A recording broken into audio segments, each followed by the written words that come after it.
Anong sinabi mo? Halos maibuga ni Lian kay Chin ang iniinom na soft drink. Kaklase niya noon ito sa Mapua. Kahit napahinto siya sa pag-aaral, ay hindi naputol ang communication nila. Katunayan, mas tumibay pa ang pagkakaibigan nila nang hindi na sila madalas nagkakasama. Narinig mo ako. I think I like Cassidy. Pwede ko ba siyang dalawin sa bahay niyo? Tanong nito. Ngiting aso pa ang loko. Lihim na nagngit-ngit niya. Kakakita mo lang sa kanya. May gusto ka na kaagad?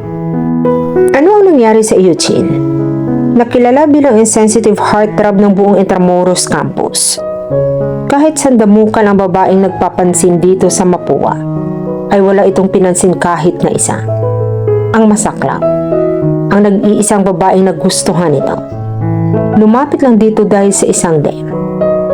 Hindi man aminin ng kaibigan niya. Alam niyang hindi pa rin ito nakakalimutan si Chanel, ang prinsesa ng engineering department at ang puso nito. Anong magagawa ko? Sa tinamaan ako kay... Napabunghalit siya ng tawa. Hindi niya alam na corny pala ito. Kay Cassidy? Ewan ko lang pare. Kung masabi mo iyan pag magkasama kayo. Sigurado akong hindi mo kakayanin ang ugali ng babaeng iyon. Pananakot niya. Hindi niya alam kung bakit. Pero naiinis siya sa isipin na maaaring magkaigihan ang dalawa. Higit sa lahat, naiinis siya sa sarili. Dahil kung ano-ano ang pumapasok sa utak niya. Kanina, nang magnitian ang dalawa, na parang wala siya sa paligid. Nabwisit talaga siya sa mga ito. Gusto niyang ihagis palayo ang kaibigan. Kung hindi man pauwin hura mismo ni Cassidy. Problema ko na iyon. Kapag ganun kaganda ang babae, lahat kakayanin ko para lang makuha siya. Sagot nito. Ngising-ngisi pa rin. Pakiramdam tuloy niya inaasar siya nito. At naaasar naman siya. Nga pala, napag-isipan mo na ba yung offer ni Kuya PJ sa iyo? Ang tinutukoy nitong PJ ay ang fiancé ng ate Meg nito. Yun ba ang dahilan kung bakit ka pumunta? Saka na lang siguro. Kapag napagtapos ko na sa pag-aaral si Shara. Pag-isipan mo ng mabuti, Lian. Payo nito. Chance na ito para magamit niyang abilidad mo. Sayang naman ang IQ mo kung sa pagdadrive lang ng jeep mo gagamitin. Sige, pag-iisipan ko. Sabi na lamang niya para hindi na siya gaanong kulitin ito. Nahihiya na rin siya sa takasang tumanggi. Medyo malayo na ito. Nagbigla itong pumihit pabalik. At habang pinag-iisipan mo pala iyan, pwede mo bang pag-isipan mo na rin kung paano kami paglalapitin ni Cassidy? Iyon lang at tuluyan na itong umalis. Napailing siya habang pinagmamasdan ang paalis na lalaki. Paglapitin ito at si Cassidy. Bakit niya gagawin iyon? Isa pa. Paano na iyon kakayanin kung ang simpleng ngitian lang ng mga ito ay bisit na siya kanina? Lian, that's good. Are you telling me the truth? Amazed na tanong ni Cassidy kay Chin. Dumalaw ang binata sa bahay ni Lian at ninayaya siyang makipagkwentuhan habang hinihintay nitong dumating ang kaibigan na as usual ay pinapatay ang sarili sa pagtatrabaho. Nagulat siya nang ipinagtatapat nito tungkol sa kanyang tagapagligtas. Who would have thought that the poor mechanicum jeepney driver who always worked his bones to death was one of the brightest mechanical engineering student in Mapua. Binawal-bawalan pa siyang magsalita ng English dahil baka raw mag-nosebleed ito. Iyon pala, mas matalino pa yata sa kanya. She knew Lian was skilled, clever one, pero hindi talaga niya ina-expect na ganun ito ka-accomplished. Call her a snack, pero sa brusko nitong kilos, iniisip niya talaga na hindi ito nakakatungtong ng college. Hindi ka makapaniwala. You see, Mechanical engineering is a quite different from being mechanic. Iniisip mo siguro, parehong makina lang iyon. Kaya lang, ibang principles ang pinag-aaralan sa kurso ni Lian. At hindi naman nga siya nakapagtapos. Saad nito? Ganun ba? Napatangu-tangu siya. Pero mahusay sa mekaniko ang kaibigan ko. Diba? Patuloy nito. I would say, hilig lang siguro talaga niya ang kotse. And of course, the average woman would expect it of a guy. I mean, dagdag pogi points ka kapag magaling magkumpuni ng sasakyan. Pilyong tanong nito. Namula siya. Pilit umiiwas ng tingin dito. Para kasing nanunudyo ito. Sayang. Kinakailangan niyang tumigil sa pag-aaral. Sabi na lang niya upang itago ang pagkailang. Yes, actually. Kuya PJ offered him a sponsorship. Nakangiting sabi nito. PJ? Kunot noong tanong nito. Nobyo siya ni Ate Meg, kapatid ko. Nasabi ko kasi sa kanila ni ate, na sayang ang galing ni Lian kung nabuburo lang siya rito. Ang kaso, ang ma-pride kong kaibigan, parang ayaw nitong tanggapin. Gusto niyang mapailing. Ang ganoong klase ng oportunidad ay hindi basta-basta papalampasin ng iba. He refused? Pero bakit? I mean, hindi ba mas magiging maayos ang buhay nilang magkapatid kung tinanggap niya iyon sana? Nagkibit balikat ito. Hindi ko rin alam kung bakit. Hindi rin naman siya nagpapaliwanag. Nag-mental note siya sa kakulitan ni Lian sa rason nito.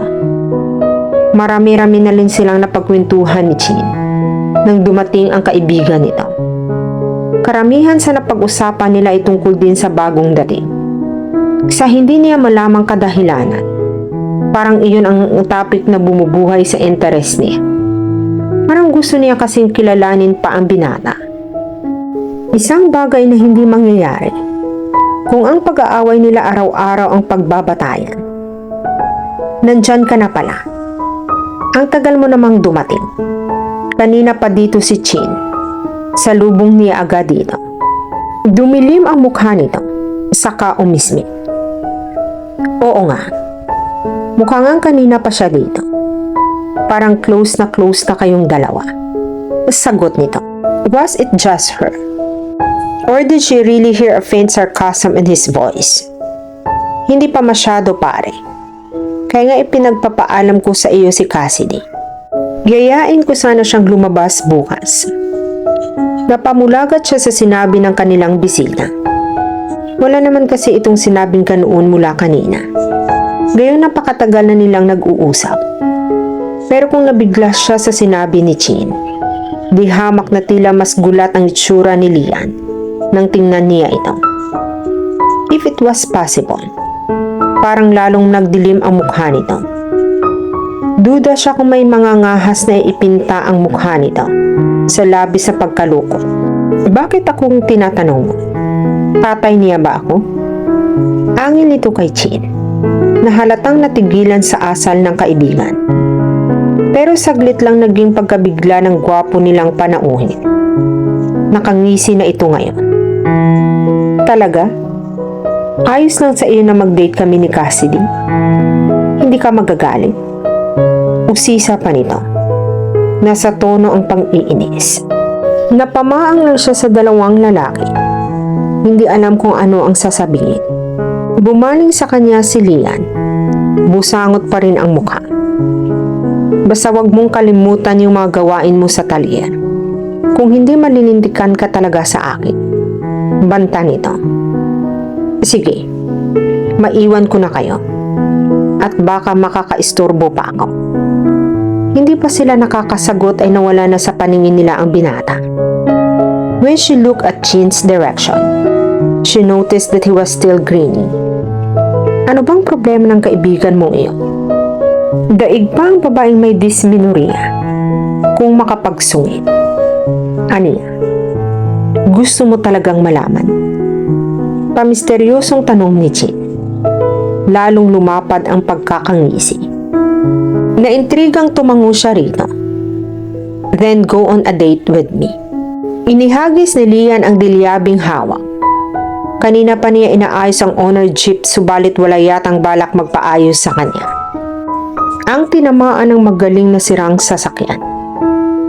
O anong problema? Kanina ka pa riyan. Hindi ka na natapos. Hindi ka naman ganyan dati. May gumugulo ba sa isipan mo, iho? Tanong ni Mang Teban, na kanina pa pala siya inoobserbahan ito. Wala po, Mang Teban. Pagsisinungaling niya. May gumugulo talaga sa isip niya. Isang maliit at maputing babae na ngayon ay kasama ng best friend niya. Sinundo ni Chin si Cassidy. Kani-kanina lang para umano sa date ng mga ito. Sa simula nang mawala ang dalaga sa paningin niya, ay hindi na siya makapag-concentrate sa trabaho. Kung ano-ano kasing eksena ang pumapasok sa isip niya. Oo, kilala niya ang kaibigan. Hindi ito ang tipo na mapagsamantala. Pero ano ang malay niya? Masyadong maganda si Cassidy. Baka mademonyo ang lalaking iyon. Ano bang nangyayari sa iyo? Galit na sermonya sa sarili. Lihim siyang napaili.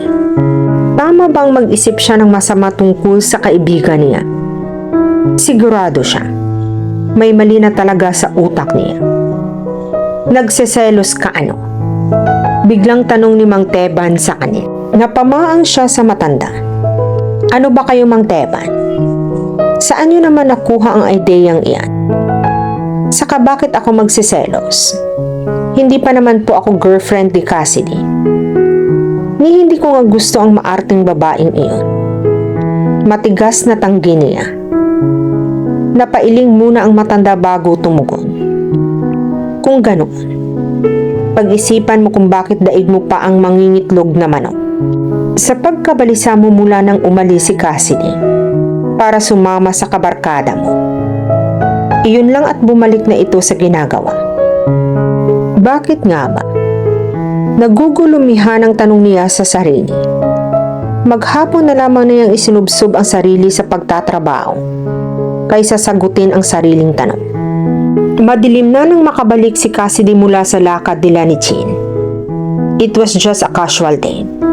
Nag-mall lang sila, kumain, at naglaro sa arcade. Nag-enjoy talaga siya sa mga pinuntahan nila. Ngayon niya lang na-realize na ang tagal na rin pala niyang hindi nakapaggala. Samantalang dati ay hindi buo ang araw niya kapag hindi siya nakakapag-mall. Bakit ngayon ka lang? Maotoridad na tanong ng boses na kilalang kilala niya. Humigit muna siya ng malalim na hininga bago hinarap ang binata. Medyo nag-enjoy kasi ako kasama si Chin. Hindi ko na malayan ang oras. Matalim siyang sinulyapan ni Lian bago ito nagpakawala ng marahas na buntong hininga. Naupo ito sa kahoy na sofa. Pagkatapos ay pumigit at hinilot-hilot ang sentido. Ang sabi ni Chin kanina, kaya raw nagkakaganoon ang kaibigan nito ay dahil sa kanya. Nang tanungin niya ang lalaki kung ano ang kinalaman niya sa pinagsisinter ni Lian, tinawanan lang siya ng lalaki. Sinabi pa nito na mas maganda raw kung siya mismo ang umalang. In short, maliban sa nakapamasyal siya, wala siyang ibang napala sa lakad nila ni Chin. Umupo siya sa tabi ni Lian. Naisip niya ang chance niya na iyon para mausisa ang binata. May itatanong ako sa iyo. Panimula niya. Tiningnan lang siya nito. Ipinalagay niyang signal iyon para magpatuloy. Bakit ayaw mong tanggapin iyong sponsorship ng fiancé ng ate ni Chin? Bumaling ito sa kanya. Kunot na kunot ang noo. So, pati pala iyan na napagkwentuhanan ninyo? Malamig na tugon nito. Oo. Ang dami nga niyang naikwento tungkol sa iyo. Kung gaano ka kagaling sa school, na mabuti kang anak, kapatid, at best friend. Kung hindi lang ako sigurado na lalaking lalaki kayo pareho, iisipin kong in love kayo sa isa't isa. Natatawang saad niya. Nang tingnan niya ang binata, ay nakamaang ito sa kanya. Ibig mong sabihin, nag-date kayo para lang pagtsismisan ako? Tanong nito, na tila papanawa ng ulirat kung sasabihin niyang oo. Ang kapal mo. Siyempre hindi, no. Namasyal rin kami at kumain sa labas. Sumimangot ulit ito. Come to think of it, matagal-tagal na rin ako dito sa inyo. Pero wala pa rin talaga akong alam sa iyo. So nag-decide akong makipagkwentuhan sa iyo tonight. Humahagik-gik siya. So simulan natin ang reason kung bakit mo tinanggihan ang offer nila. Pangungulit niya. Gusto ko kasing makatapos sa sarili kong sikap. Ayaw ko maging charity case. Isa pa, kung ipagpapatuloy ko ang pag-aaral, mawawalan ako ng oras para magtrabaho. Paano na si Shara? Magka-college na siya. Di naman pwedeng pati siya ay sasagutin ng sponsorship ng bayaw to be ni Chin. Responsibilidad ko siya. He sighed and looked at her. Sa tingin mo ba, mababaw yung rason ko? His eyes were intent on hers. Ngayon niya lang napansin na magnetic pala ang mga mata ng gwapong mekaniko. Parang nahihipnotis mo siya sa mga iyon. Gusto na lang niya itong titikan. Nang mapagtantong nakatanga pala siya sa binata, ay napamula siya. Ano bang mayroon ang lalaking ito? At para itong virus na gumugulo sa sistema niya. Never pa siyang tumanga sa mukha ng isang lalaki. Saka lang niya naalala ang tanong nito. Saglit siyang nag-isip. Hindi naman sa mababaw. Normal lang sa tao ang magkaroon ng pride. Pero kung ako ang tatanungin mo, hindi rin masama ang pag-isipan mo ang alok nila. I mean that way kasi. Mas maganda ang buhay ang pwede mong i-offer sa kapatid mo. Think about it. Saka may kapalit naman iyon, di ba? It's not exactly a charity project. Maybe you can look at it as an act of kindness. Pero magkaiba pa rin iyon.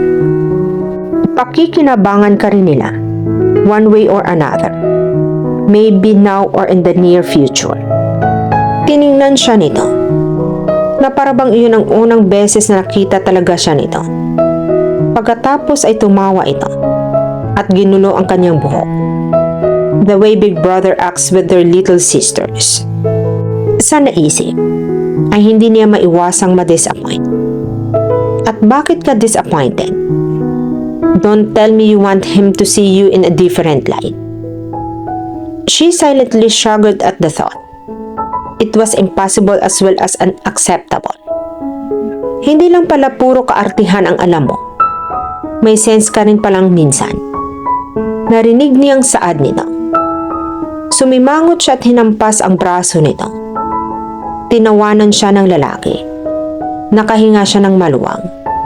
Dahil mukhang hindi ito inis sa kanya. Marami pa silang napag-usapan bago sila naghiwalay para matulog. Si Shara ay kanina pa raw nasa kwarto nila. Siguro bukas paggising nila ay mas mabait na si Lian sa kanya. Nakatulog siya na may ngiti sa mga labi. Iyon na marahil ang simula ng magandang samahan nila ng binata. Hey, what's that? Naintrigang tanong ni Cassidy kay Lian. May natatanaw kasi siyang mahabang pila ng tao malapit sa Sunshine Mall, ang department store na nadadaanan ng rota nila. Saglit na tiningnan ito ng lalaki bago muling ibinalik ang tingin sa kalsada. Peryahan. May ganyan talaga dyan kapag malapit na ang Pasko. Nagbukas na pala. Akala ko sa susunod pa na buwan sila mag-uumpisa. Malapit na sila sa FTI. Is that some sort of an amusement park? Tumango ang binata. May bigla siyang naisip.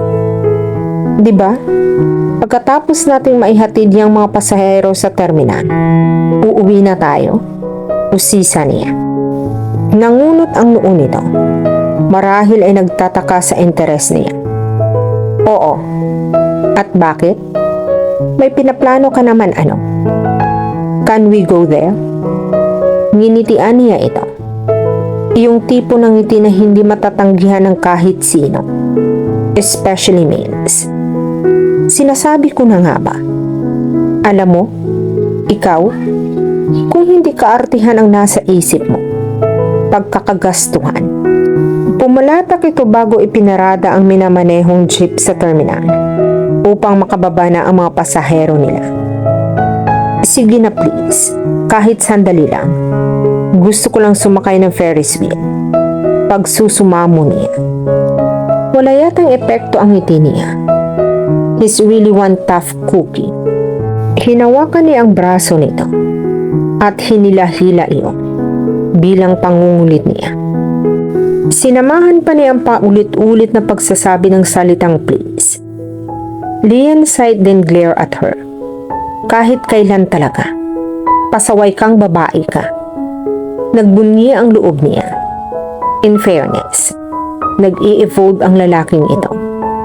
Nakukuha na sa pangungulit niya. Inikot nito ang sasakyan. Saglit lang ay nasa tapat na sila ng peryahan. Mabilis siyang bumaba at tumakbo sa entrada niya. Sumunod si Lian. Dire-diretso ito sa nagbebenta ng tiket. Sininisan siya ng binata na lumapit dito at nang makapasok na sila. Nang maibigay nito ang tiket sa inspector, tinatakan sila ng attendant sa braso. Kita mo iyan? 40 pesos na agad para lang sa entrance. Magbabayad pa tayo sa mga rides. Pambili na sana ng 1 kilong bigas iyon. Ewan ko ba kung bakit pinagbibigyan kita. Ganoon talaga. Prinsesa ako. And besides, I'm just way too irresistible. Pagyayabang niya. She winked at him and walked ahead. Hindi kagandahan ang naturang peryahan. Bukod sa maraming tao, siksikan, mukhang luma na ang mga rides. Isang kumpo ng mga tao ang nakaagaw ng pansin niya, kaya lumapit siya dito at nakasiksik sa mga ito.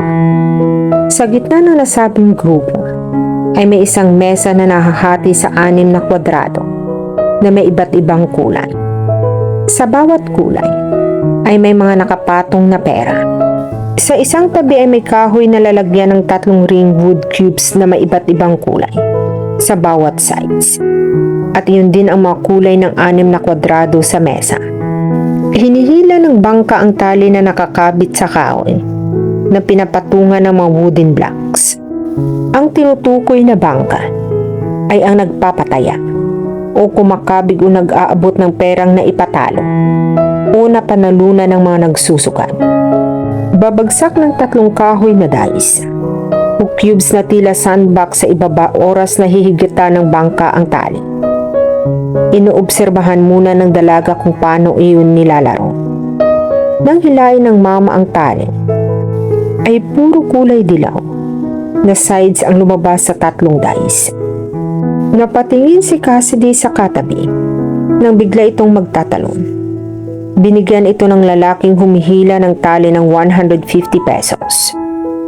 Ang katabi pala niya ang tumaya ng 50 pesos. Na nakita niyang nakapatong sa yellow square sa mesa. Lahat-lahat ay lumabas na times 3 ang napanalunan nito. Kinuha naman ng bangka ang lahat ng pera na nakalagay sa natitirang 5 kulay na hindi lumabas. Natatangu-tangu si Cassidy. Color game ang tawag diyan. Ani ni Lian. Gusto mong maglaro? Nasa likuran lang pala niya ito. Tumango siya. Naaaliw pa rin siya sa bagong tuklas na laro. Naglabas ang binatang 20 pesos at ibinigay sa kanya ang isa. Ayan, ilagay mo doon sa kulay na gusto mo. Kapag kakulay nung sides na lumabas sa dice ang tinayaan mo o pinaglalagyan mo, panalo ka. Paliwanag nito. Tumango siya. Mababakas ang sobrang pananabik sa mukha niya. Inilagay niya ang pera sa paboritong kulay na pula. Si Lian ay sa asul pumusta. Laking tuwa niya nang 2 pula at 1 asul ang lumabas. Ibig sabihin, panalo silang pareho. Patuloy lang siya sa pagtaya sa kulay pula. Patuloy lang din iyon ang paulit-ulit na paglabas. Halos maglambitin siya kay Lian sa sobrang tuwa.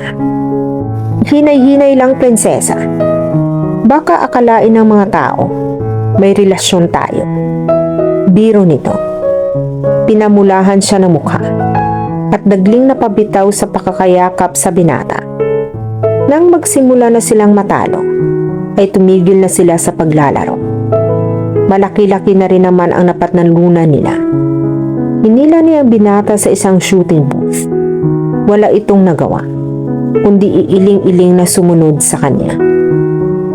"Win that one for me," she demanded of him while pointing a big Tweety Bird's stuffed toys. "Si, senyora," she replied. Sumaludo pa ito at tila isang sundalo sa kanyang general. Lihim siyang napangiti. Para pala silang teenagers na nag-date sa unang pagkakataon. Except that Lian was hardly an adolescent and they weren't on a date. Kapritso lang iyon na hindi nito nagawang tanggihan.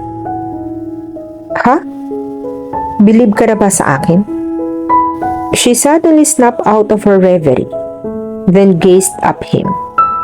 He was grinning at her while holding that cute Tweety Bird. Inabot ito sa kanyang stuffed toy at nauna nang maglakad palayo.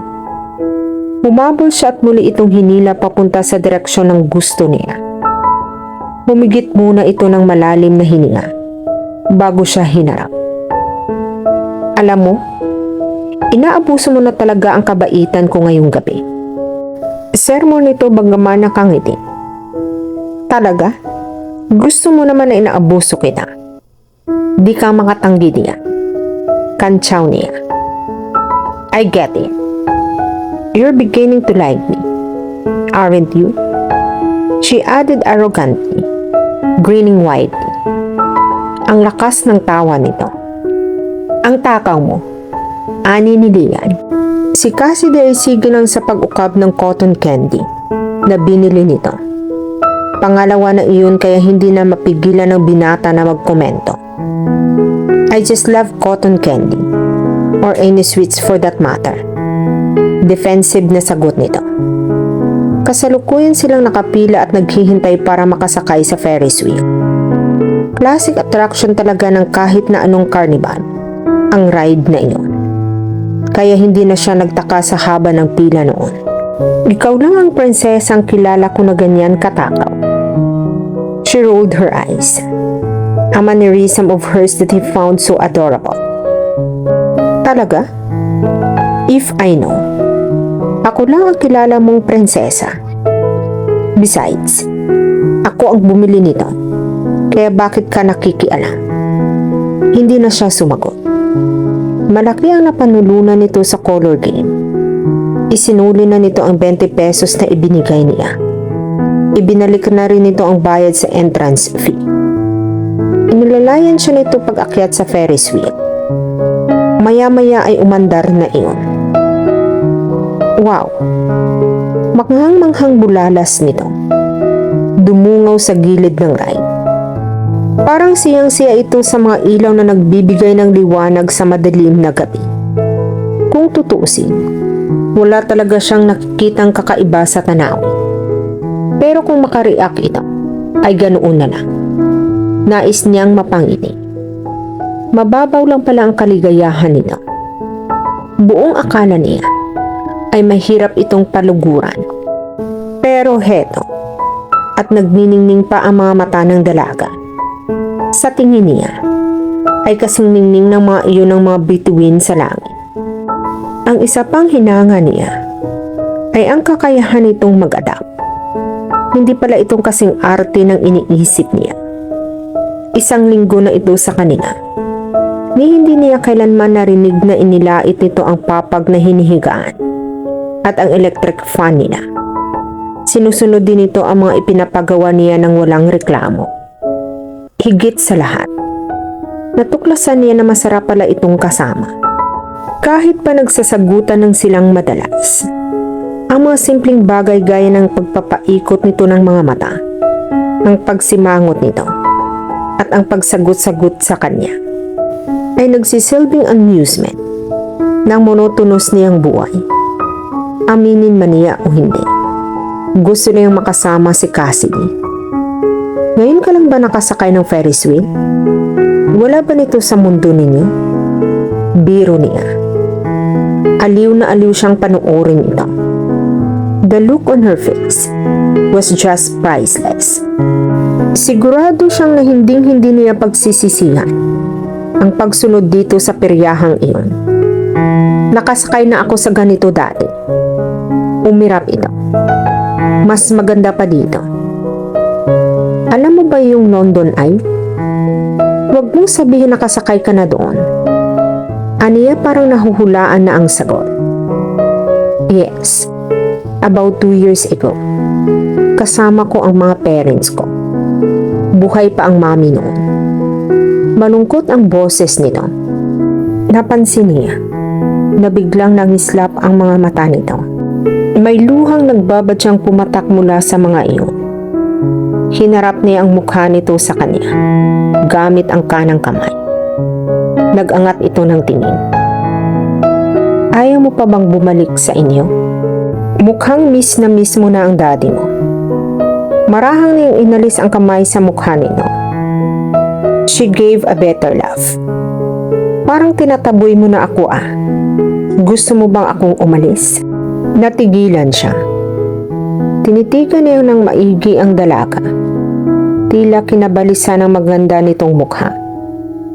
Gusto ko na ba siyang umalis? Nagulong bigla ang loob niya. Ito lang ang inaalala niya. Kaya siya nakapagsuwesyon ng ganoon. Wala siyang ibang ibig sabihin. Gusto lang niya mawala ang lungkot nito. Ngayon lang niya naisip na maaaring implikasyon ng tanong niya. Bago pa siya makapagdahilan, ay nakapagdesisyon na ito. Sorry Buster, pero wala pa akong balak bumalik sa amin. Kahit miss ko na ang daddy ko. Hindi pa ako handa na pakisamahan yung babae niya. Besides, gusto ko pang gawing miserable ang buhay mo. Nakangising saad nito. Nangulumbaba sa edge ng Ferris wheel. Napangiti siya nang marinig sa katumingin sa langit na tinatanaw rin ito. Ewan niya, pero nakahinga siya ng maluwag sa mga sagot nito. Deep inside, he dreaded the day that she would leave him to return to her castle. Cassidy, gusto mo bang makita ang daddy mo, di ba? Biglang tanong ni Lian. Nasa talyer sila ng hapong iyon at nagtatrabaho. Tapos na siya sa mga gawain, kaya pinapanood na lang niya ang binata na mag-ayos ng isang honor type gym. Nagsalubong ang mga kilay niya sa tanong nito. Oo, sinabi ko na sa iyo nung isang gabi, di ba? Miss na miss ko na siya. Isang buwan ko na rin siyang hindi nakikita. Pero hindi pa ako ready umuwi. Bakit ba parang ayaw mo talaga akong magstay sa inyo? Pagod ka na ba sa mga kaartihan ko? Nakalabing tanong niya. Tumawa ito. Butit alam mo na maarte ka. Hindi kita tinatapoy. Medyo mabait ka na. At di na ganoong kaarte. Naisip ko lang na baka gusto mong silipin man lang siya sa bahay ninyo. Natigilan siya. Unti-unting nagkaka-appeal sa kanya ang suwisyon nito. Bakit hindi? Ano, gusto mo ba? Sasamahan kita. Pagpripresenta nito. Bakit parang ang bait mo? Alam ko na. You want something in exchange, right? Sabihan mo na agad para mapaghandaan ko. Alam mo, prinsesa, hindi ka lang maarte. Mayabang at matakaw. Baliw ka rin. Takang-takang hindi siya nabubwisit sa pang-aasar nito. Sa halip, May pagkagiliw sa kanya ang mga mata nang tumingin siya rito. "Thank you," she said sincerely. "Thank you. Dahil sinabihan kitang baliw?" "You're welcome. It's actually my pleasure. Matagal ko nang gustong sabihin sa iyo iyon." Sagot niya, grinning at her. "Baliw? Hindi iyon. Thank you dahil kahit madalas mayabang at nakakainis ka, lagi mo pa rin akong tinutulungan." Seryosong saad niya. Bigla itong nagseryoso. "Huwag kang magsalita ng ganyan. Pakiramdam ko nagpapaalam ka na sa akin." Gusto niya sana itanong dito kung malulungkot ito sakaling bumalik na siya sa kanila. Pero hindi niya magawa. Baka kasi kung ano pang isipin nito. Nagsuggest lang siya ng araw na kung kailan siya pwedeng dumaan sa bahay nila. Sumang-ayon agad ito at nangako na sasamahan siya. Maaga pa lamang ay nasa harap na sila ng gate ng kanilang mansyon. Nagkukubli siya sa likod ng mga halaman para hindi siya mapansin ng guard. Si Lian ay naghihintay sa labas ng subdivision. Madalas na mag-almusal sa patio nila ang daddy niya tuwing linggo, kaya iyon ang napili niyang araw para silipin ito. Mas madali kasi niyang makikita ang ama mula sa gate kung nasa patio ito.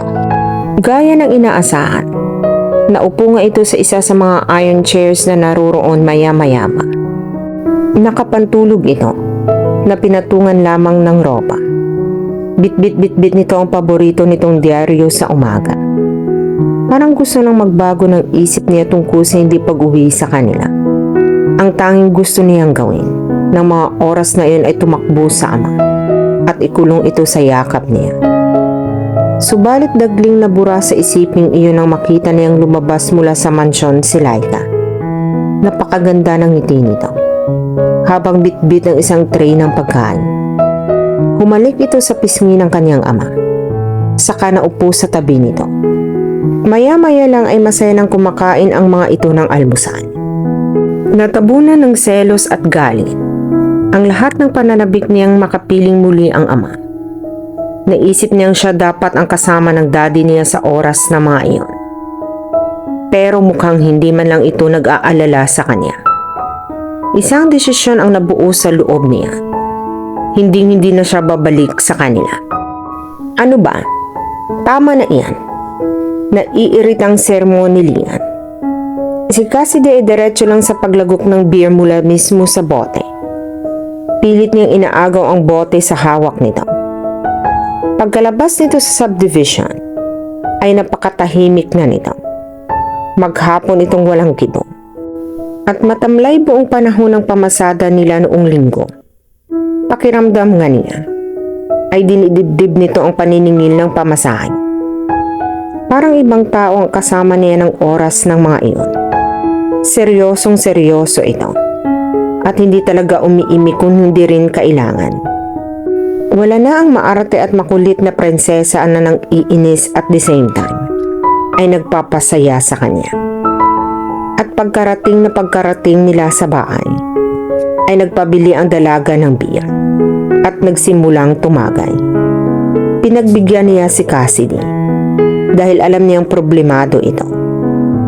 Pero napipiko na siya. Nakakalimang bote na ito at tila wala pa ring balak tumigil. Ngayon ay tinabig pa nito ang kamay niya. "Huwag kang makialam. Gusto ko pang uminom. Gusto kong magpakalasing." Angil nito at tumuling tumungga sa bote. Iritado ang mukha na tiningnan niya ito at umupo sa tabi nito. Persahang kinuha niya ang bote ng hawak nito at uminom din mula roon. Tiningnan niya ito. "Gusto mong magpakalasing? Sige, magpakalasing tayo. Uminom tayo hanggang makalimutan mo yung sama ng loob mo." Sarkastikong sabi niya. Inubos niya ang laman ng beer na hawak at ibinagsak iyon mula sa plastik nilang mesa. Nang tingnan niya ang dalaga, ay nangiligid na ang mga luha nito. Daddy doesn't miss me at all. Masyado na siyang nag-i-enjoy kasama si Laika. Kaya kinakalimutan na niya ako. Humihikbi-hikbing saad nito. So, iyon pala ang problema nito. Nagselos pala ito sa nakita. Marahil ay masaya ang ama nito kasama ang batang-batang girlfriend. Kaya pala, para itong hinahabol ng kidlat ng lumabas sa village ng mga ito. Nagpabukas ulit ito ng isa pang bote ng biyak at ininom iyon hanggang sa mga lahati ang laman. Pagkatapos ay nagpatuloy ito sa pagdadrama. Sabi niya, ako lang ang mahal niya. Ako lang ang prinsesa niya. Sabi niya, hindi niya ako papabayaan kahit wala na si Mami. Pero bakit? Baliwala na ako sa kanya ngayon. Dahil lang sa Laika na iyon. Kinalimutan na niya ako. Gumangawa na ito. Nagulat siya nang bigla itong bumaling sa kanya at dinuruduro ang dibdib niya.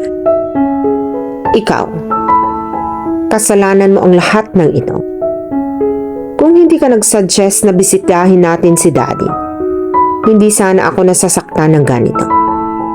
Hindi pa nakontento. Lumapit ito at pinagbabayo ang dibdib niya. Paulit-ulit na paninisi sa kanya. Hinayaan na lang niya ang dalaga hanggang sa mapagod ito at sumubsob sa dibdib niya.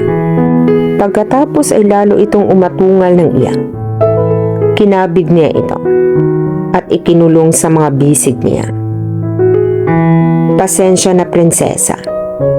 Hindi ko talaga naisip na baka ganito ang mangyari. Akala ko, kapag nakita mo ang daddy mo, mas magiging masaya ka. Pero mali ako. Lalo ka tuloy na lungkot. Iniyuko niya ito at hinalikan sa buhok. He couldn't help thinking how good she smelled despite the fact that she was thinking drunk. Amoy baby. Tumigil na ito sa pag-iyak at nag-angat ng tingin sa kanya. Wala itong isinagot. Tinitigan lamang siya. Sabihan mo ako kung paano maalis ang lungkot mo. Gagawin ko ang lahat basta bumalik lang ang pagiging maldita mo. Sinserong sabi niya. Parang hindi niya kayang tiisin ang darating na mga araw. Kung ganoon pa rin ito kalungkot. Nakaramdam siya ng pagkailang sa pagkatitig nito. Kung makatingin kasi ito, parang gusto siyang papakin. Prinsesa, sinabing tigilan mo na yung pagkatitig-titig mo sa akin ng ganyan. Paano na lang kapag nagkagusto ka na sa akin? Biro niya. Gusto niyang tigilan na nito ang pagtitig sa kanya. Pero parang nananadya. Nalalo pa nitong inilapit ang mukha sa kanya at hinawakan pa ang pisngi niya. Do you know how generous you are? She uttered softly. At paano napunta sa kagandahang lalaki niya ang kanilang usapan? Hindi ba't kani-kanina lang ay ang hinanakit nito sa ama ang pinagsisinter ng babae? Ngayon ay tila pang-aakit sa kanya ang nasa isip nito. Iyon ba ang nagagawa ng 5 bote ng biyak? Tinignan niyang mabuti ang mukha nito. Mapungay na ang mga mata nito dahil sa kalasingan.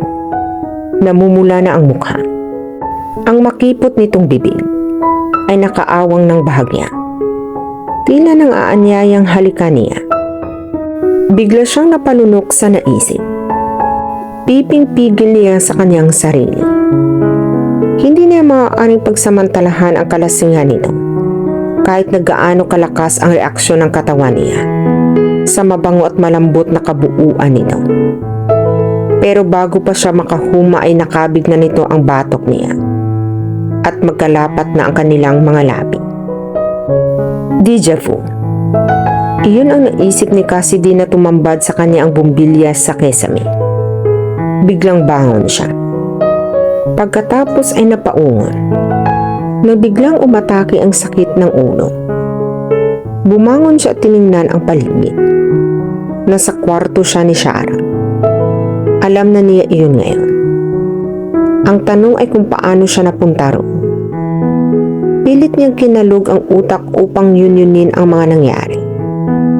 Ang huling natatandaan niya ay nag-inuman sila ni Lian at gumungoy-ngoy siya habang yakap ito. Pagkatapos ay ipinikit niya ang kanyang mga mata para lang mapamulagat ng may maalala. A kiss. She was pretty sure that she took advantage of him last night. She gave him a wet smack on the lips. She was the one who initiated it. How could she flirt with him? Paano niya haharapin ang binata ngayon?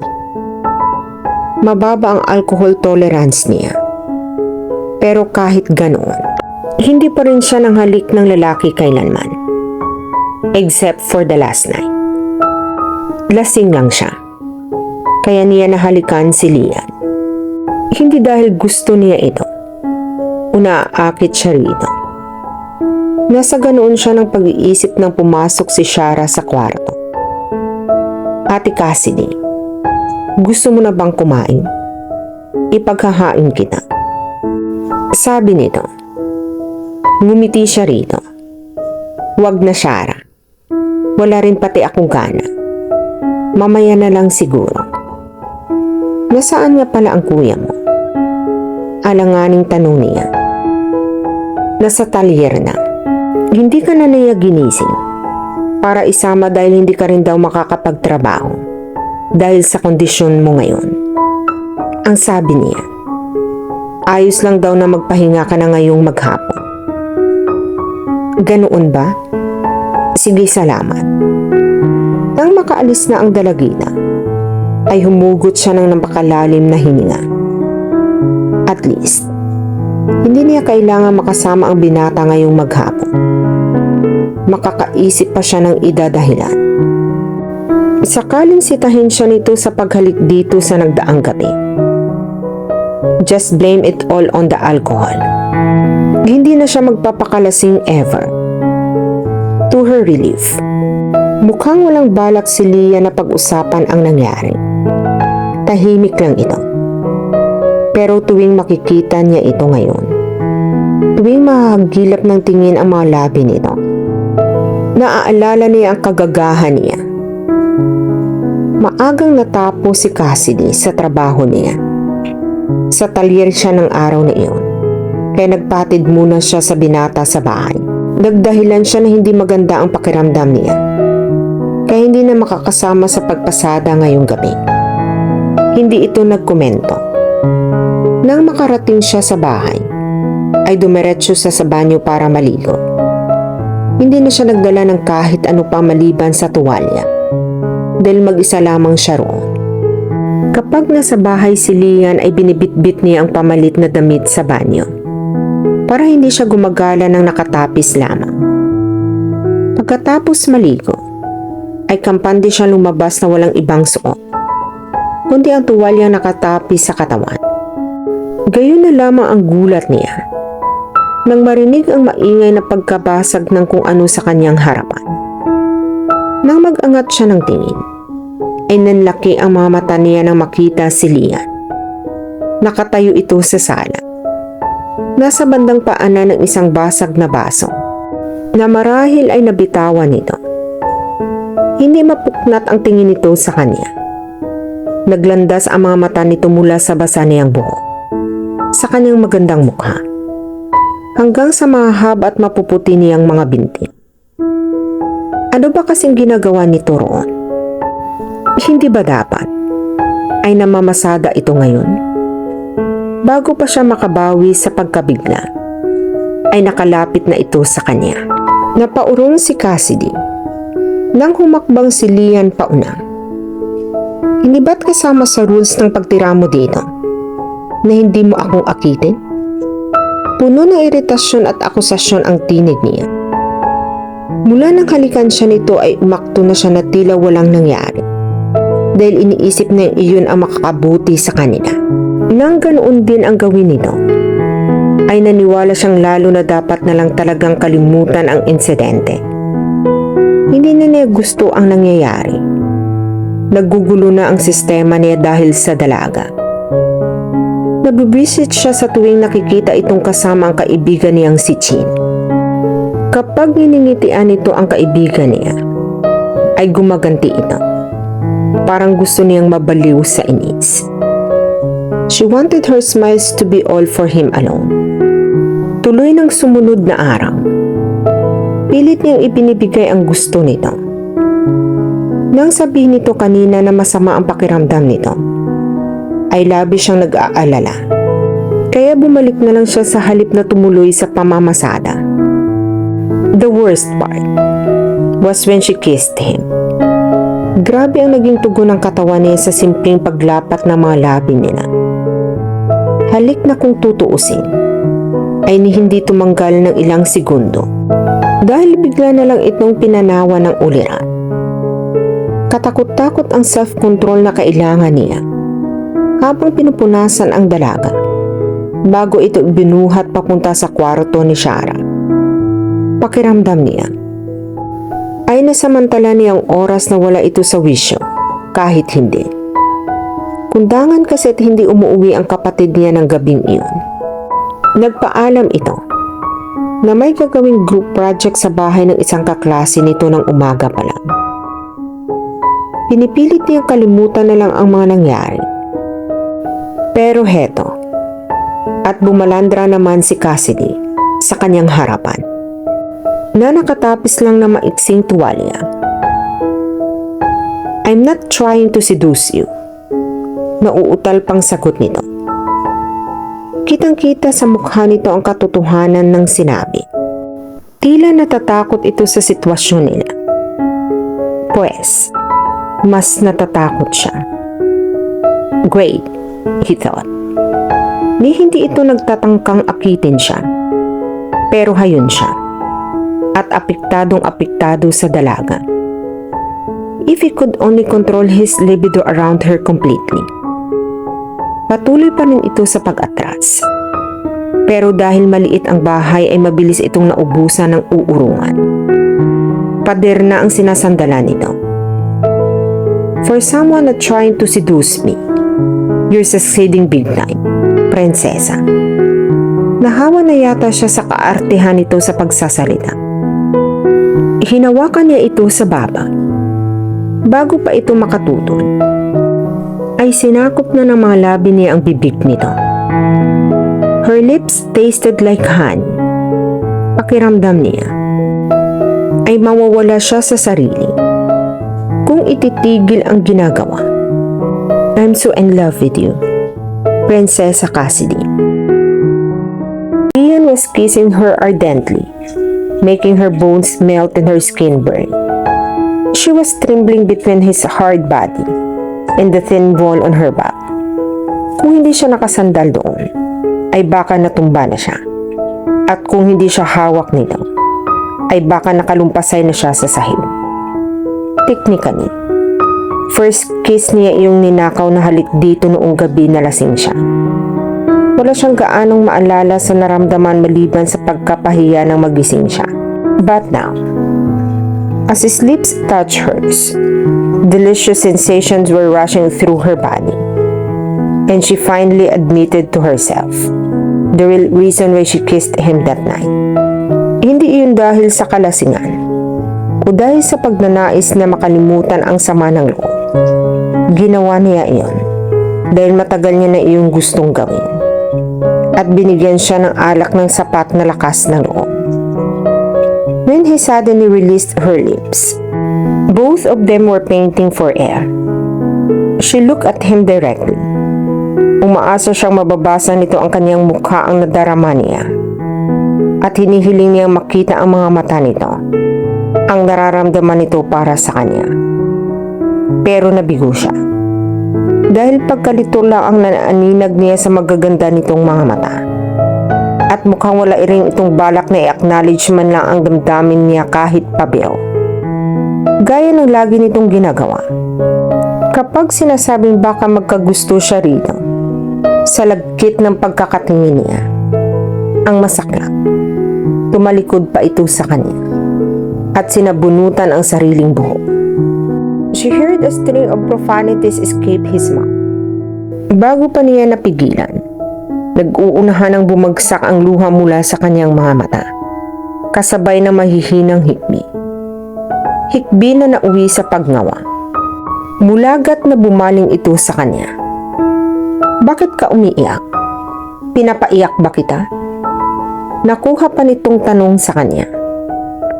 Bigyan kaya niya ito ng mag-asawang sampal para matauhan. Tiningnan niya ito ng masama.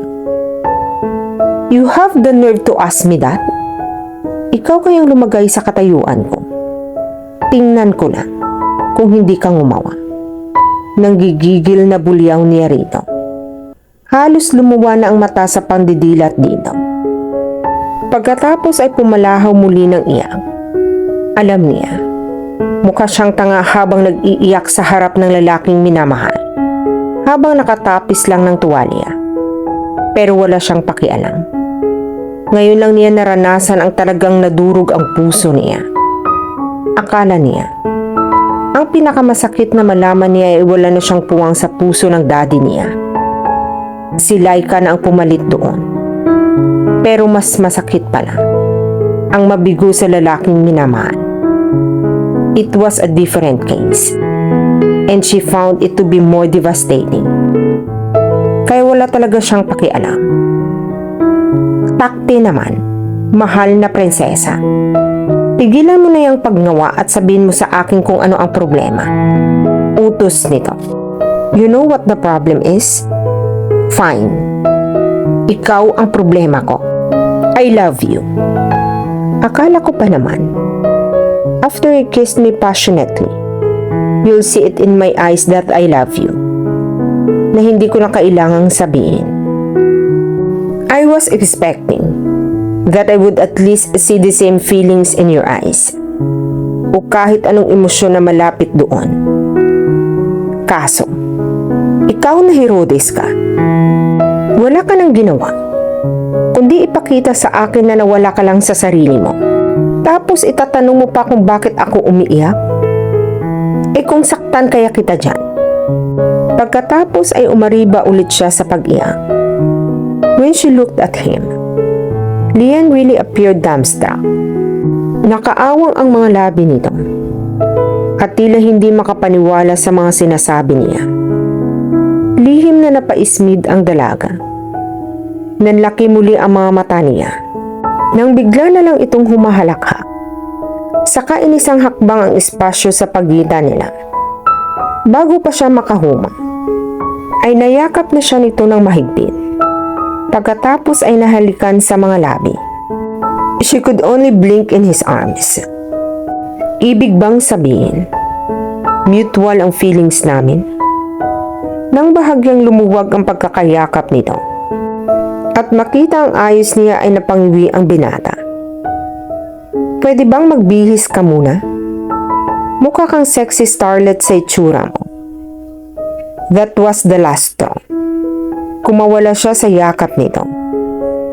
With all her might, sinuntok niya ang lalaki bago ito tinalikuran at pumasok sa kwarto nila ni Shara. Please, prinsesa, pansinin mo na ako. Makulit na saad ni Lian. Nagtatrabaho sila sa talyer ni Mang Tepan. Bakas sa mukha ng lalaki. Ang pasa na dulot ng pananapak niya 4 na araw na ang nakakaraan. Meaning, pang-4 na araw na rin iyon na hindi niya ito pinapansin.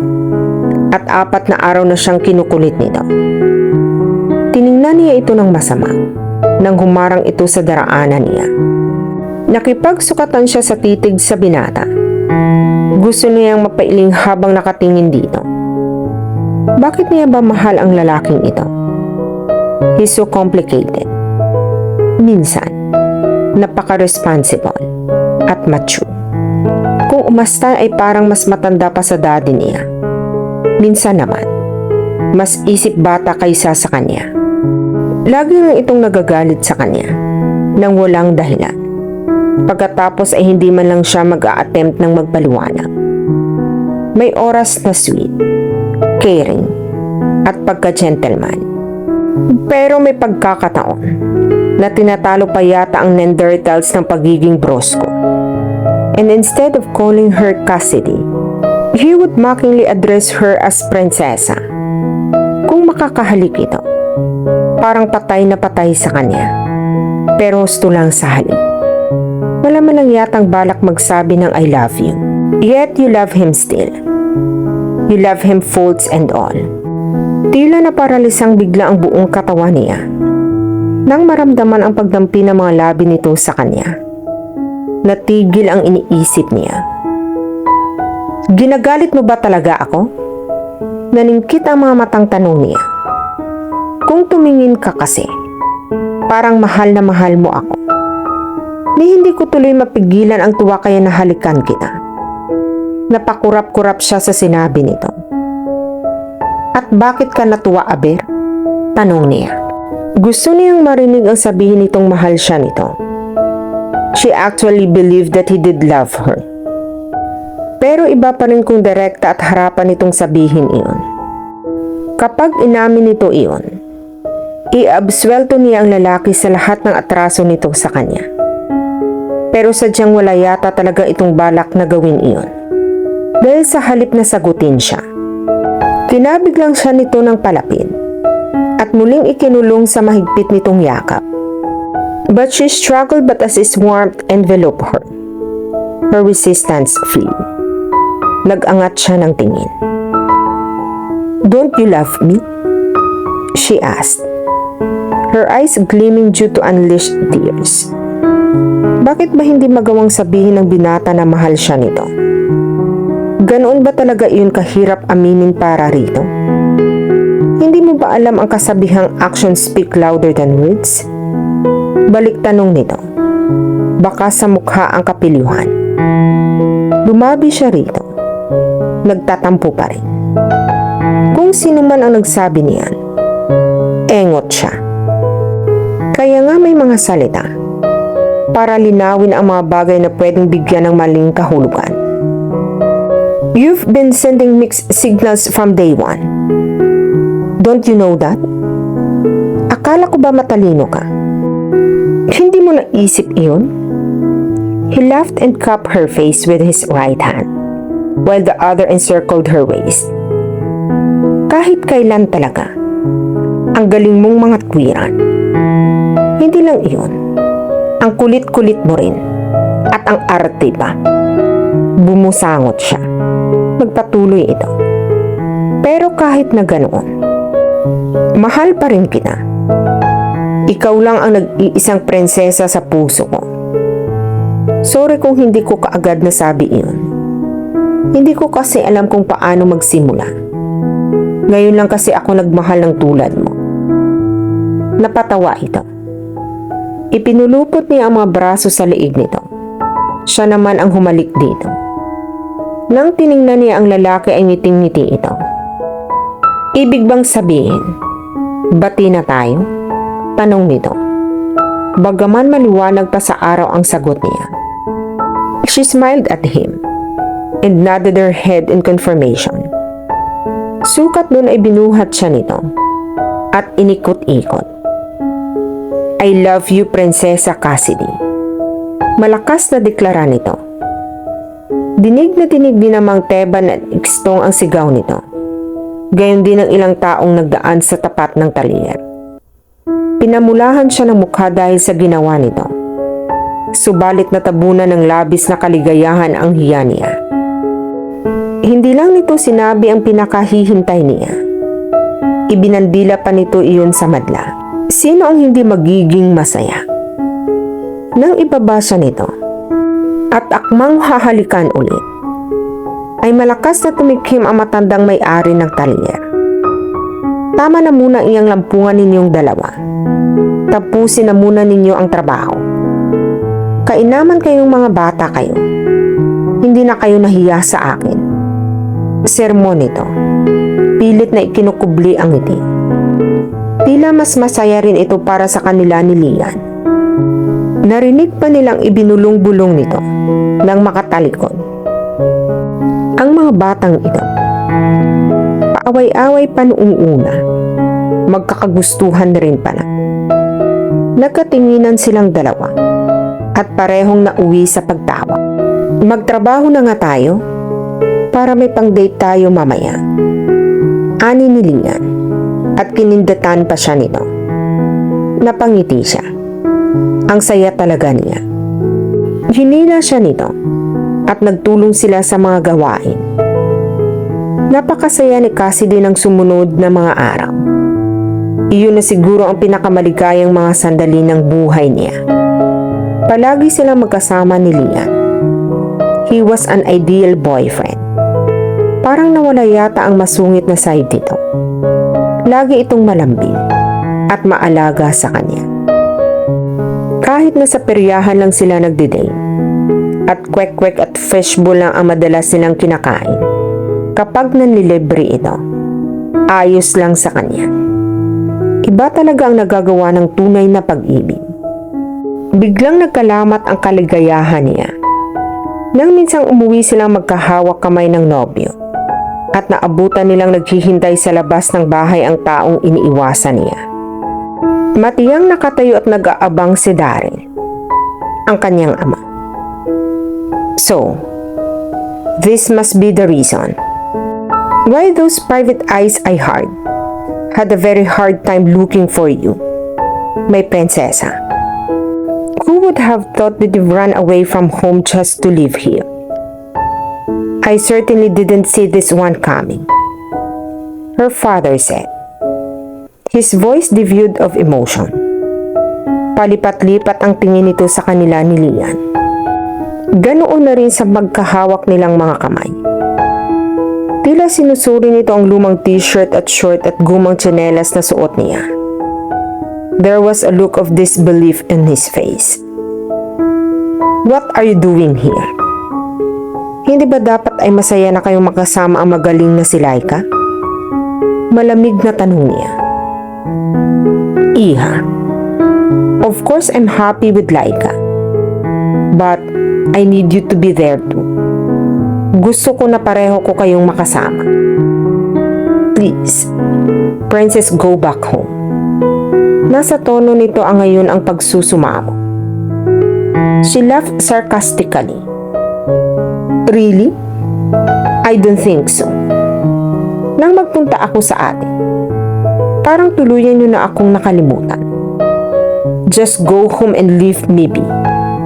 Baka namimiss na kayo ng future wife niyo. Future wife? Ano bang ibig sabihin ng bata ka? Laika is...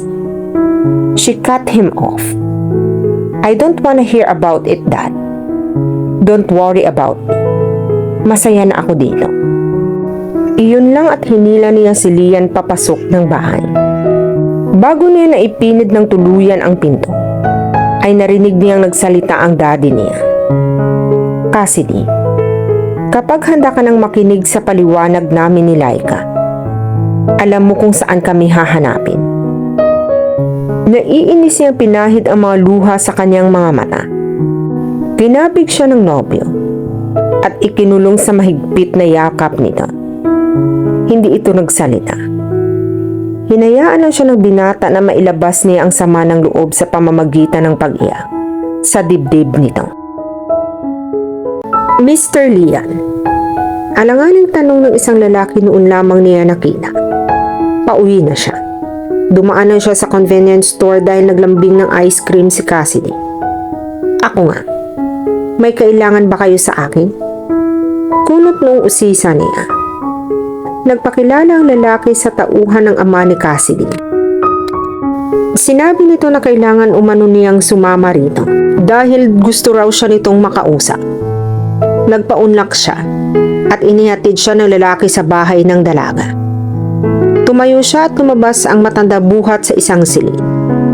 Sinuklian siya nito ng isang formal na tango. Maupo ka. Utos nito.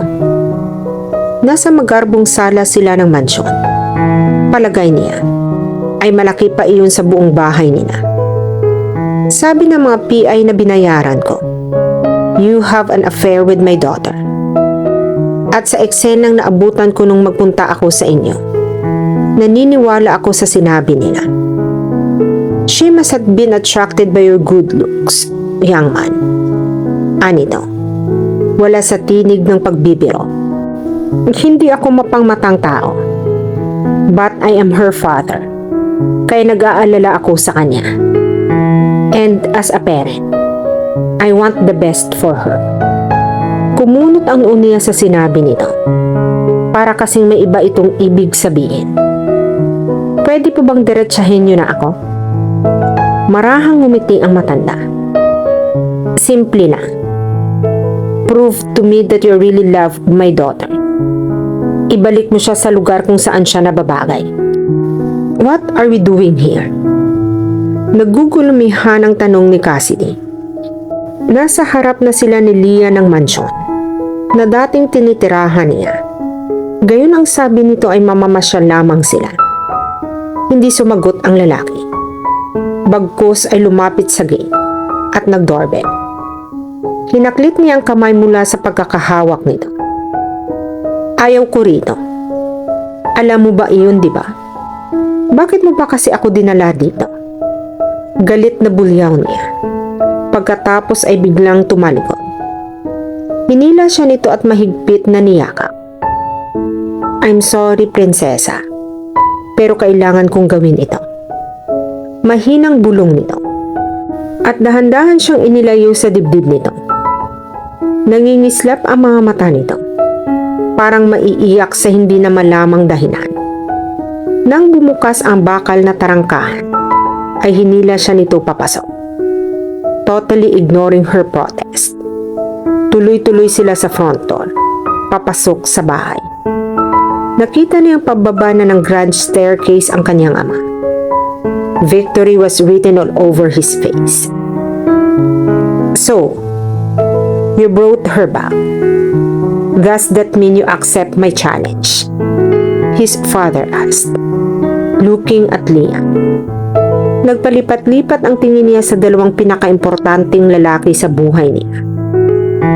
Ano ba talaga ang nangyayari? Yes, sir. Simpleng sagot ng nobyo, ni hindi siya tinapunan kahit ng isang sulya. What's going on here? Meron ba akong dapat malaman? Ang lakas ng kabog ng dibdib niya. Pakiramdam niya ay nakasalalay sa mga sagot ng mga ito ang buhay niya. When Leon faced her, Cassidy could not swear hurt was evident in his eyes. She died when he finally said her piece. Tapos na tayo, Cassidy. The day he addressed her by her first name was the day he broke her heart. Leave me alone. Sigaw ni Cassidy sa kanina pang katok ng katok sa pinto ng kanyang kwarto. Kanina pa siya nakakulong sa silid niya. Basang-basa na rin ang mga una niya dahil sa mga luhang daig pa ang pagpatak ng ulan sa pagdaloy. Simula nang iniwan siya ni Leah ay sa dating silid na siya dumiretso. Hindi niya pinansin ang pagtawag ng kanyang ama. Wala siyang balak pakinggan ang kahit na anong paliwanag mula rino. She was downright miserable. Pakiramdam niya ay niloko siya ng lahat ng tao.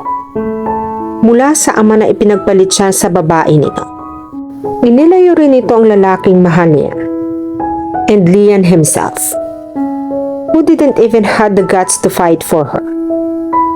Narinig niya ang pagpihit ng seradora ng pinto ng kanyang kwarto. Could it be her that? Nang bumangon siya, para ipaalam dito kung gaano ka-unfair ang ginawa nito, ay natigilan na lang siya. The intruder was not her daddy. It was Laika. What are you doing here? You want to witness how miserable my life is now because of you. Masaya ka na ba? Singhal niya bago muling sumubsob sa unan. Naramdaman niya ang paglundo ng kanyang kama. Obviously, umupo ang babae sa gilid niyo. Bakit ko naman gugustuhin iyon? Gusto ko. Palaging masaya ang little sister ko. Anito at binigyan diin ang huling tatlong salita. Napabangon siya. I'm your little sister? Kapatid kita? Shock na tanong niya.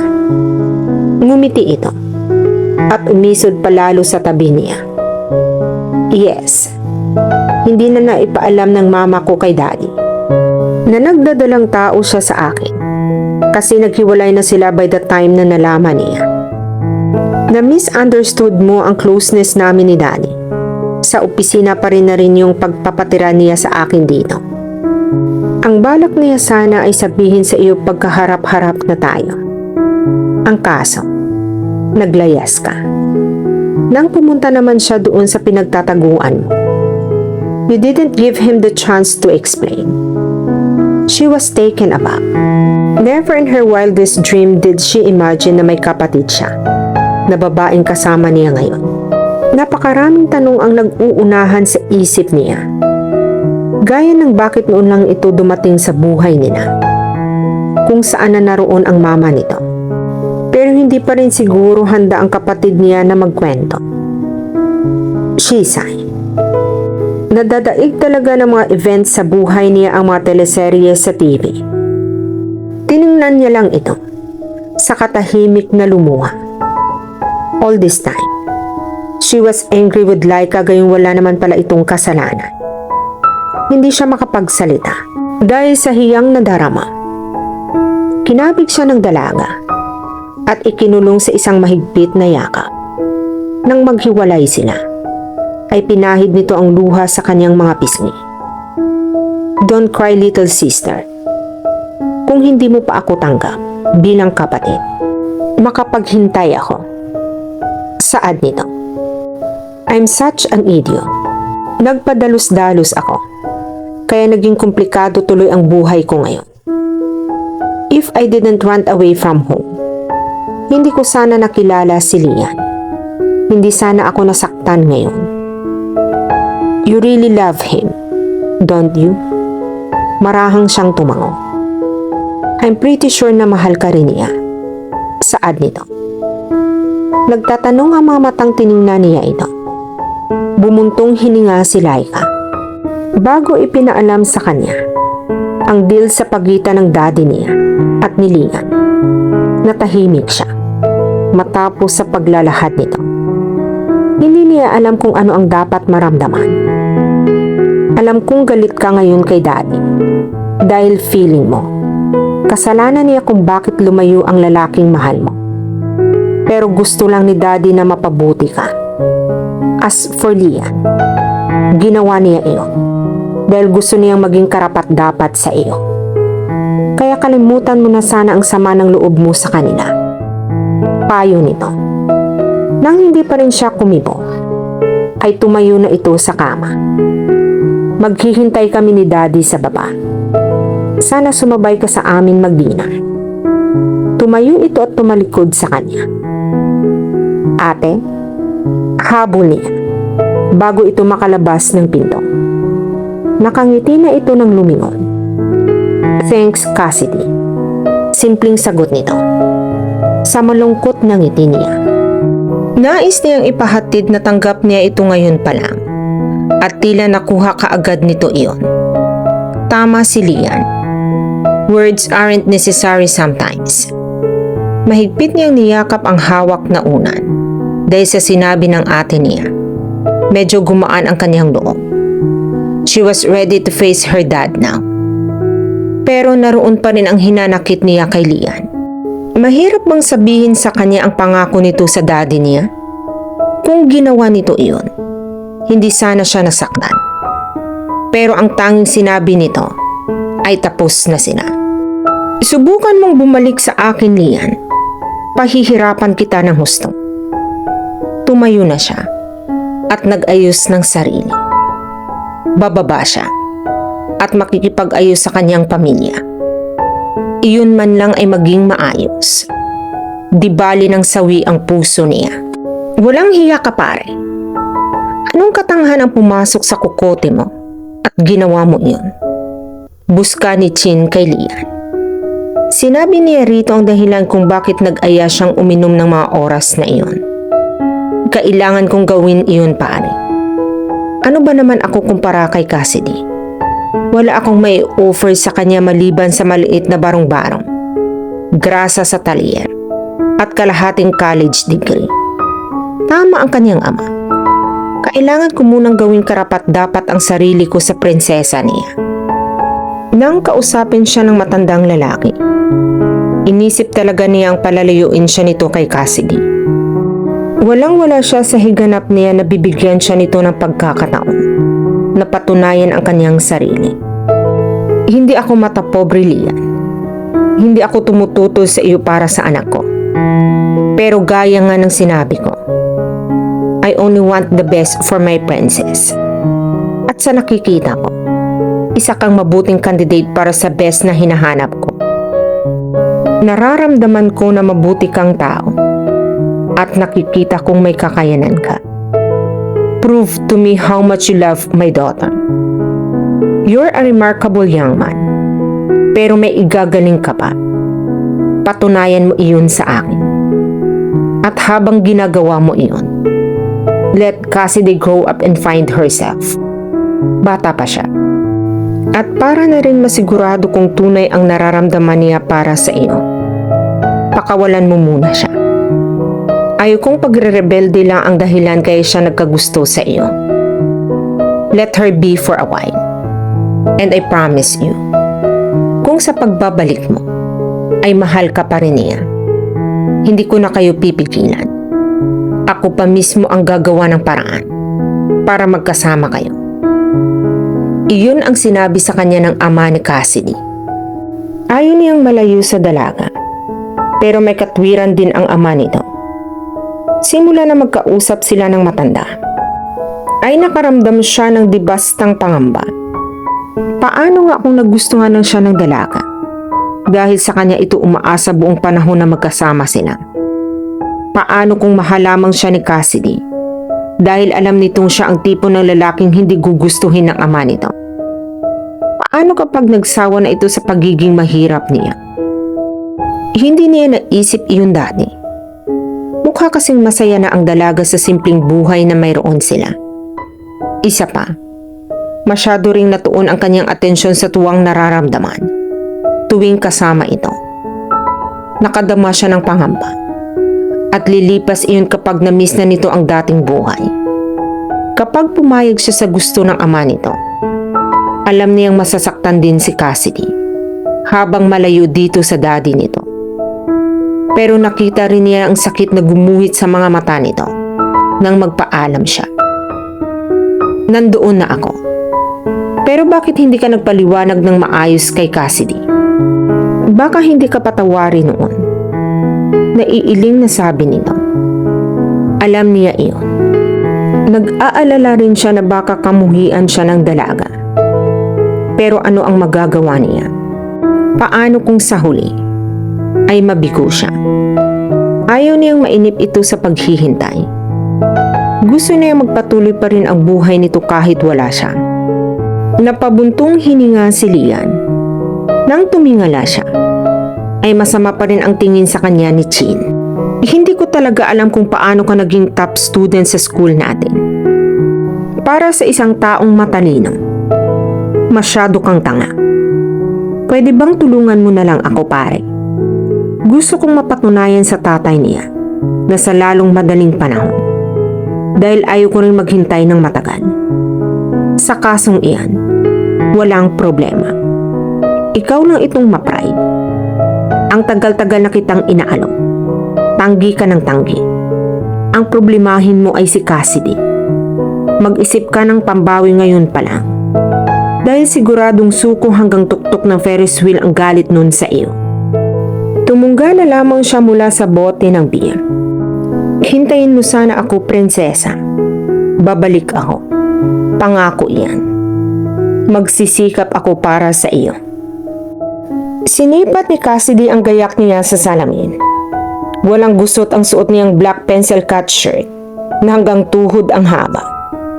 Isang cream-colored blouse ang ipinaris niya roon. Pinatungan niya iyon ng itim na blazer to achieve a corporate look. Her face held a subtle touch of makeup. Napangiti siya sa kanyang sariling reflection. Welcome to the real world, girl.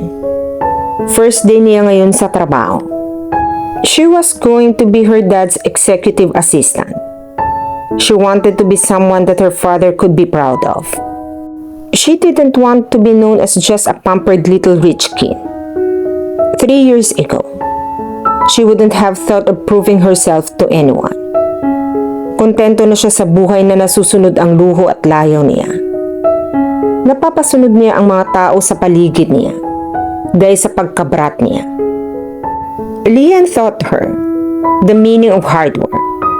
Tinuruan siya nito na magsikap at kumita para sa sarili. Iminulat siya nito ng binata sa katotohanan na hindi sa kanya umiikot ang lahat ng bagay na siyang paniniwala niya noon. At habang tinitingnan niya ang sarili sa salamin, gusto niyang sabihin sa imahe roon na si Lian ang dahilan kung bakit siya matagumpay ngayon. She wouldn't be the person she was today if it weren't for him. Bigla siyang nakaramdam ng lungkot at pangungulila sa binatang magpahanggang ngayon ay nasa puso pa rin niya. Hindi nabura ng nagdaang 3 taon ang nadarama niya kahit basta lamang siya nitong iniwan noon. Bagaman nagalit siya rito noon, nangingibabaw pa rin ang pagmamahal niya. Umaasa na lamang siya na darating din ang panahon na muling magtatagpo ang mga landas nila. Sa nakalipas na mga taon, inabala niya ang sarili sa pag-aayos ng kanyang buhay. Binalikan niya ang pag-aaral. Pinilit niyang makabawi sa mga pagkukulang niya sa kanyang ama at sa kanyang kapatid. At higit pa sa maganda ang naging resulta. Nakapagtapos siya ng maayos at naging mas malapit sa kanyang pamilya. Inspirable na sila ng kanyang ate at hindi na rin siya sakit sa ulo ng kanyang daddy. Kumpleto na sana ang buhay niya kung kasama lang niya si Lian. Minsan ay bumalik siya sa Katipunan Village. Umaasang makikita roon ang binata. Pero wala na ito roon. Maging ang kapatid nitong si Shara ay hindi na rin doon nakatira. Hindi alam ng bagong umuukupa sa bahay kung saan sila lumipat. Dumalaw siya sa talyer ni Mang Teban para kunin ang sasakyan niya. Nang babayaran niya ang paggawa niyon, ay hindi tinanggap ng matanda ang iniabot niyang pera. May usapan na raw ito at si Lian tungkol doon. Tila wala rin alam ang matanda kung saan na ang magkapatid kaya hindi na siya nag-usisa. Kukontakin sana niya si Chin. Alam niya ang number nito. Pero pinigilan niya ang kanyang sarili. Naisip niya na wala rin siyang mapapala kung ayaw talaga siyang makita ng dating nobyo. Princess, are you ready? It was her ate Laika. Namana na nito ang pagtawag ng daddy nila na princess sa kanya. Aalis na daw tayo, sabi ni dad. Ani nito. Hindi niya na malayang nakapasok na ito sa bukas na pinto ng kwarto niya. Okay. She gave herself one last look at the mirror. It was time for a new chapter in her life. Niyaya na niyang bumaba ang kapatid. Habang nasa sasakyan ay tahimik lamang siya na nakatingin sa labas ng bintana. Hindi rin umiimik ang daddy at ate niya na nagpasyang magsabay-sabay na lang sila sa isang kotse. Dad, bakit hindi mo pa ibinigay kay Cassidy yung graduation gift mo para sa kanya? Ngayon mo na kaya ibigay? Basag ng ate niya sa katahimikang gusto pa sana niyang i-appreciate. Nangako ang daddy niya ng isang graduation gift na sigurado raw ay magpapasaya sa kanya. Pero isang buwan na siyang nakapagtapos ay hindi pa rin ito ibinibigay ang sinabing regalo. Tiningnan niya ang ate niya. Napakaganda ang ngiti nito. Parang sobrang excited ito. Nalipat ang atensyon niya sa ama na bahagyang tumikhim bago tumingin sa kanya. You ruined my surprise, Laika. Reklamo ng daddy niya. Sorry, Dad. I really thought you're forgotten. Kung may paghingi ng paumanhin ng kapatid, Walang bahid na pagsisisi ang mukha nito. Her father just chuckled and looked at Cassidy. Gusto mo na bang makita, prinsesa? I'm sure. Pasasalamatan mo ako ng husto sa regalo ko sa iyo. Nagkibit balikat lamang siya. Sa totoo lang, hindi siya masyadong excited sa gift nito. Nawala na ng appeal sa kanyang halos lahat ng material na bagay na pwede nitong ibigay. Kinausap nito ang driver nila at sinabing idaan muna sila sa Kennedy Towers. Kilalang tirahan ng mga nasa alta syudad. Baka condo unit ang regalo ni daddy niya. Pagdating nila roon, ay umakyat sila sa 7th floor at tumapat sa harap ng Unit 734. Agad iyon binuksan ng daddy niya gamit ang dala nitong susi at iginiya sila ng ate Laika niya papasok sa loob. Tumambad sa kanya ang loob ng condo unit. Tila idinisenyo iyon ng isang magaling na interior decorator. Subalit ang higit na nakaagaw ng atensyon niya ay ang lalaking nakadungaw sa ibaba ng salaming bintana sa living room. She would recognize the man anywhere, anytime. Trembling, she looked back to where her dad. Ngumiti lamang ito sa kanya. Lumapit at pinisil ang balikat niya. Nang tumingin siya sa kapatid, ay nag-thumbs up lamang ito sa kanya at sumunod na sa kanilang ama palabas ng unit na iyon. Inilapat ng ate Laika niya ang pinto paglabas nito. Dahan-dahan siyang humakbang, papalapit sa binatang hindi pa rin lumilingon. Gayong siguradong siya alam nito na naroroon siya. What are you doing here? Parang slow motion ang paningin niya sa ginagawa nitong paglingon. His eyes pursed hers while she scanned his face. Maiksi na ang buhok nito. Malinis na malinis tingnan. Nakasuot din ito ng eyeglasses na bumagay sa executive look nito, na pinapamalas na suot nitong slacks at long sleeves. Malayong malayo ng itsura nito sa Leah na kilala niya noon. But her heart regarded him to be the same man she loved all those years ago. He's still the man I love. He was also the one who left her and broke her heart. Siya ang unang nakabawi sa pagkakatulala nila sa isa't isa. Inulit niya ang tanong, mataray na this time. Ano sabing ginagawa mo rito? Ang sabi kasi ng daddy mo, ririgaluhan ka daw niya ng bagong kotse kasama ng kondo na ito. Inalok niya akong maging driver mo. Nadismaya siya sa sagot nito. Ito bang sinasabing regalo ng daddy niya? Gagawin nitong driver ang dati niyang nobyo? Hindi siya natutuwa. Hindi talaga. No thanks. Marunong ako mag-drive. Kaya hindi ko kailangan ng driver. Pwede ka nang umalis. Nangunot ang noo niya ng ngumiti lang ito. Tila inaasar siya. May nakakatuwa ba? Napipikong si Tanya rito. Lalo lang lumuwang ang pagkakangiti nito. The nerve of him to show up all of a sudden.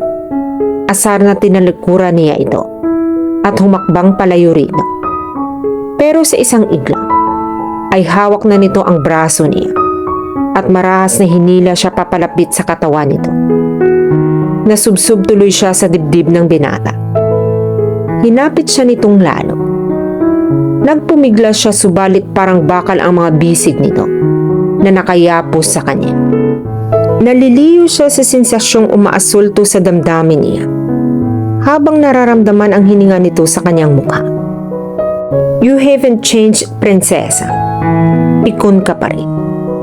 Bago pa siya makahirit, ay nagsasalita na itong muli. Sana lang, kagaya ng pagiging pikon mo, na hindi na naaalis, hindi pa rin nawawala ang pagmamahal mo sa akin. Seryosong saad nito. She was bowled over by what he had just said. Natunaw yata ang lahat ng inis na nararamdaman niya, kani-kanina lang.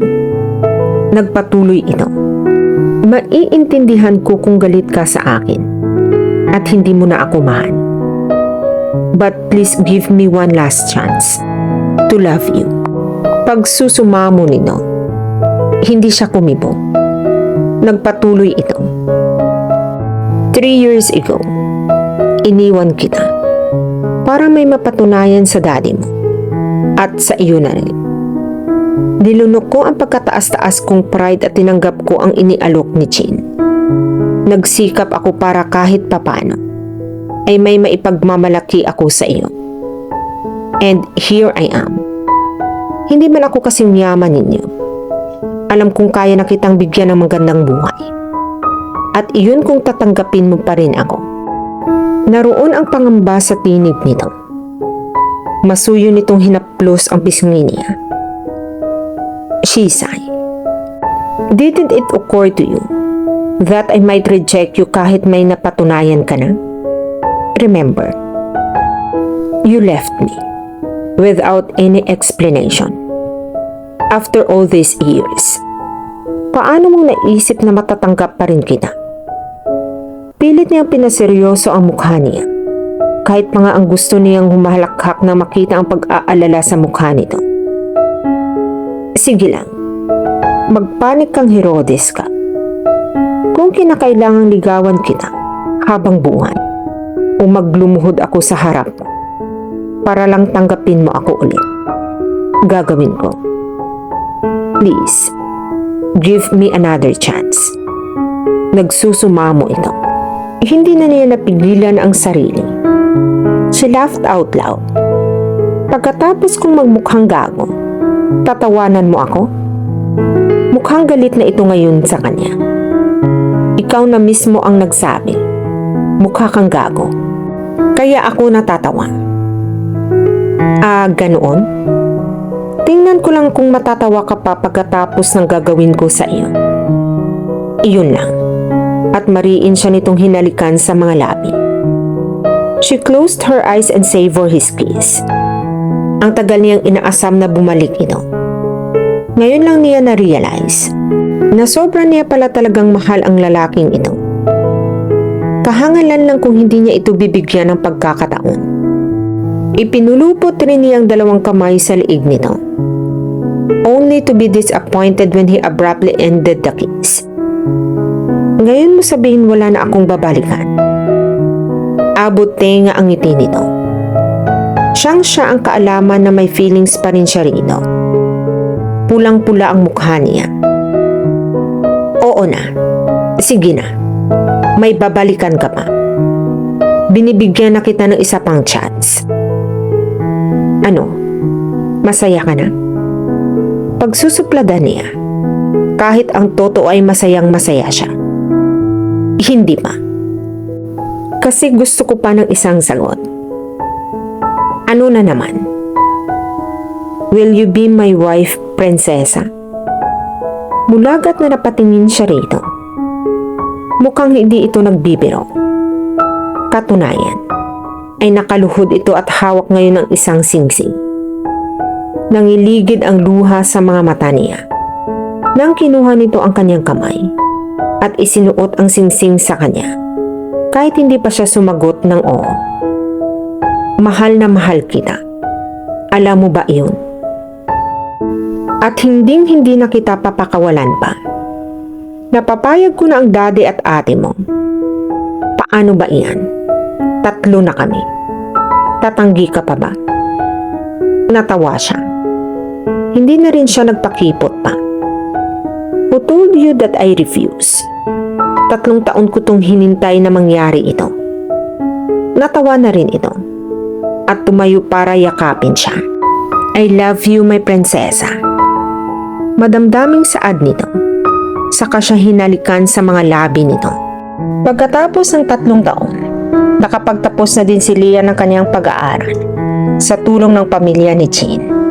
At bilang pasasalamat, sa kumpanya na din siya ng mga ito nagtatrabaho as one of the head ng isang department doon. Sa ngayon, kaya na siyang pakasalan ni Leah at buhayin sa marangyang buhay. Hindi gaya ng dati na nasa barong-barong lang. At gaya ng pangako ng kanyang ama, pumayag itong magpakasal silang dalawa. At pagkalipas ng ilang buwan, kinasal sila sa simbahan ni Lian. Sa ngayon, masaya silang namumuhay sa bagong bahay na pinagawa ni Lian sa kanya, kasama si Shara. At dito na po nagtatapos ang buhay pag-ibig ni Cassidy at Lian.